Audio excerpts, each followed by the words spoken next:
Hi guys, welcome back to my channel. कैसे हो आप सब? आई होप आप सब बहुत अच्छे होंगे। मैं भी बहुत ही अच्छी हूँ।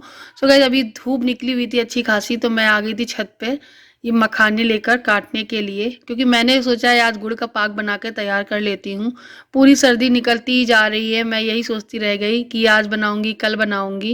ये गुड़ का पाक बनाने का जो मुहूर्त है वो हो ही नहीं पा रहा था। एक्चुअली क्या, बहुत ज़्यादा सर्दी पड़ रही है, बिल्कुल भी मन नहीं कर रहा था कि बैठ के चाकू चलाकर ये सब चीज़ें काटो। और छुआरे हो गए, मखाने हो गए, ये सारी चीज़ों को काटने में ना टाइम भी लगता है। और मतलब ठंड की वजह से ना बिल्कुल हाथ चलते ही नहीं है कि चाकू से सब चीज़ें करें। इस वजह से मैं भी आलस कर लेती थी, और मुझे यही नहीं समझ में आता था कि कब सुबह हुई और कब रात हो गई ठंड की वजह से। सुबह उठो, नाश्ता पानी बनाओ, फिर खाना बनाओ, बच्चों को तैयार करो, और उसके बाद कब फिर शाम हो जाती है, शाम की चाय बनाओ, रात का डिनर बनाओ, इसी में ही समय निकल जाता है। तो इसका मुहूर्त तो आ ही नहीं पाता था। तो बस आज मैं इसको लेके गई, और ये है काली वाली जो किशमिश होती है ना, वो उसको मैंने देसी घी में सबसे पहले कढ़ाई में लिया मैंने देसी घी। और उसके बाद उसमें मैंने ये पहले भून ली हैं देसी घी में। उसके बाद जो हमारी हरी वाली किशमिश होती हैं, उन हरी वाली किशमिश को भूना था। इनको भूनना है करीबन 2-2 मिनट तो भूनना ही है, ताकि ये फूल के एकदम गुब्बारे जैसी हो जाए। हर एक ड्राई फ्रूट को देसी घी में फ्राई कर लेना है, भून लेना है, ताकि उसमें घी का स्वाद आ जाए, और भुनने के बाद वो एकदम फ्रेश हो जाते हैं, मुरझाए से नहीं रहते जैसे ये किशमिश। आज मैं इस वीडियो में आपको गुड़ का पाक भी दिखाऊंगी बनाना, साथ ही साथ अपना नया घर जो है वो कितना हो गया है सब कुछ, लास्ट लास्ट तक गृह प्रवेश होने से पहले की क्लिप वो दिखाऊंगी, क्योंकि गृह प्रवेश अब होने ही वाला है। आप लोगों को बहुत जल्द मेरे गृह प्रवेश का वीडियो देखने को मिलेगा। और गाइस, उसके बाद ये लिए हैं मैंने कुछ काजू। काजू को मोटे मोटे ही काटे हैं, ज़्यादा बारीक नहीं किया है, क्योंकि मैं जो गुड़ पाक बना रही हूँ वो सारे ड्राई फ्रूट डाल के जब मैं बनाऊंगी ना, तो उसमें ड्राई फ्रूट दिखेंगे बड़े बड़े। बादाम हो गया, काजू हो गई, किशमिश, छुआरे, मूंगफली के दाने, और पुस्ता, नारियल यानी गरी, वो सारी चीज़ें मैं इसमें डाल रही हूँ। तो आप देख सकते हैं इसमें मैं अब अखरोट डाल रही हूँ। मैंने ये अखरोट लिया हुआ है, अखरोट और बादाम दोनों एक साथ ही मैं इसमें भूनने के लिए डाल दूँगी, तो ये भून के तैयार हो जाएंगे। और गाइज, मैं ये अखरोट जो है ये पहली बार डाल रही हूँ गुड़ पाक में। अभी तक नहीं डालती थी, मेरे पास बार रखे हुए थे, तो मैंने सोचा चलो ये भी डाल लेते हैं। और इन दोनों को भूनने में भी 2 से 3 मिनट लग गए थे। और ये जो घी का कलर है वो इन्हीं की वजह से थोड़ा सा ब्राउन हो गया है। अब मैं इसमें डाल दूंगी जो गरी होती है ना, उसको मैंने लंबा लंबा सा चॉप किया है, वो ऐड करेंगे। साथ ही छुआरे हैं वो ऐड करेंगे। ये छुआरे हैं मैंने इतने ही डाले हैं, आप देख सकते हो। छुआरों को भी भून लेंगे, हल्के से पिंक से हो जाएंगे तब हम इनको निकाल लेंगे। उसके बाद हम गरी को भूनेंगे। गरी जो है मैंने तो लंबे लंबे चाकू से काटे हैं। आप चाहो तो जो कद्दूकस जैसा आता है ना, उसमें 3-4 पार्ट बने होते हैं, अब उससे भी आप कट कर सकते हो।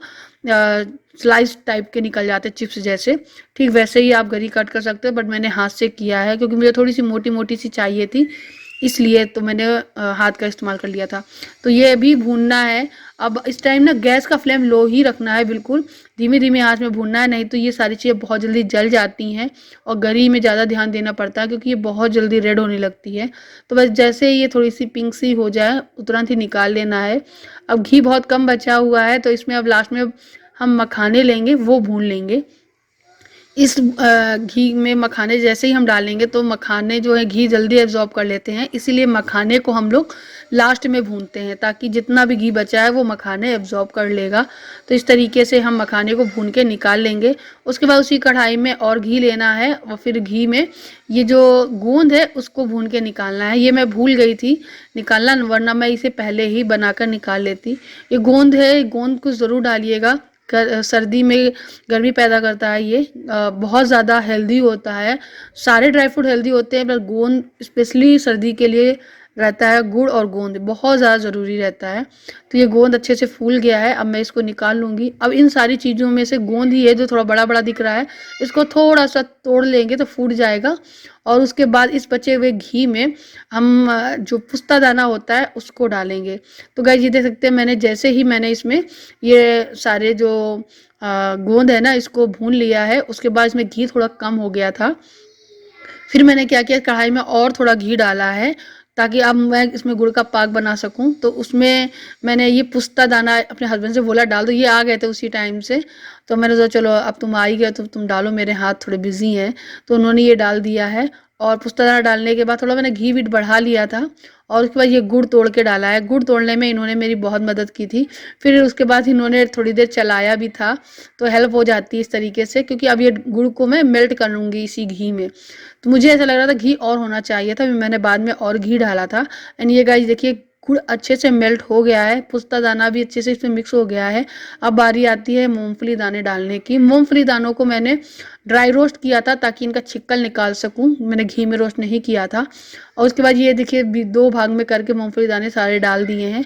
उसके बाद बाकी के जितना भी मैंने ड्राई फ्रूट को फ्राई किया हुआ है घी में, वो सारा इकट्ठा करके मैं इसमें ऐड कर दूंगी। मखाने मैंने थोड़े से कम डाल दिए थे क्योंकि उन्हें बचा लिया था, मुझे बहुत ज़्यादा लग रहे थे सारे ड्राई फ्रूट और कढ़ाई में अमान समा नहीं रहे थे इसलिए। लेकिन अब इस टाइम इसको चलाना बहुत मुश्किल हो रहा था मुझे, लेकिन फिर भी मैंने इसको धीमे धीमे चलाया। थोड़ी देर मैंने चलाया, थोड़ी देर इन्होंने चलाया। गुड़ तो पक चुका है, मतलब पक्का, मतलब जो होता है ना उसका कच्चापन है वो चला गया है। अब इसको मिक्स करना है पूरी तरीके से।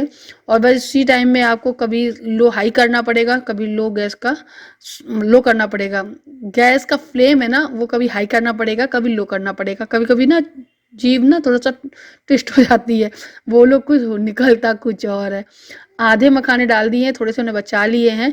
अब इसको मिक्स करूंगी अच्छे से। उसके बाद जिसमें मैंने सारे ड्राई फ्रूट फ्राई करके निकाले थे थाली में, उसमें ऑलरेडी घी घी सा हो गया है। तो ये सारा बैटर मैं उसमें डाल के जमा लूंगी। अब बहुत जल्द जम जाएगा, इतना ठंडा मौसम हो रहा है कि गैस बंद करते ही कढ़ाई में जम रहा था। इसलिए फिर मैंने इसको तुरंत प्लेट में डाल के मोटा मोटा सा जमा दिया है।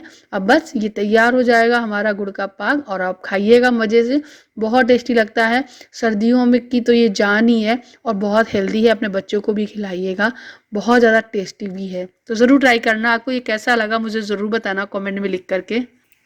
उसके बाद अभी आप ये जो क्लिप देख रहे हैं ये है थोड़ी देर हो चुकी थी, शाम का टाइम हो गया था, ज़्यादा भी देर नहीं हुई थी, करीबन 3 साढ़े 3 बज रहे थे। उस टाइम हम लोग निकले अपने नए घर में, क्योंकि अब हम लोगों को नए घर में गृह प्रवेश की पूजा करानी है, तो लास्ट लास्ट सफाई वगैरह करवानी है। तो उससे पहले हम लोग एक बार देखने जा रहे हैं कितना काम खत्म हुआ। तो मैं आ चुकी हूँ घर में। आज मैं अपने घर का जो है मोटा मोटा टूर करा देती हूँ। ये है मेरे घर का सेकेंड रूम। फर्स्ट रूम तो मेरा बेडरूम है, सेकंड रूम ये वाला है ये बहुत बड़ा रूम है। इसमें इस तरीके की फॉल सीलिंग करवाई है, डाउन सीलिंग बोलते हैं फॉल सीलिंग, पता नहीं। बताइए कैसी लग रही है। आज मैंने लाइट वाइट जला के दिखा दी है। इस साइड में मंदिर है, वॉशिंग मशीन एरिया है, तो ये पीछे वाला एरिया है हमारा। तो इसकी सारी सफाई होनी है, सारा काम हो गया है।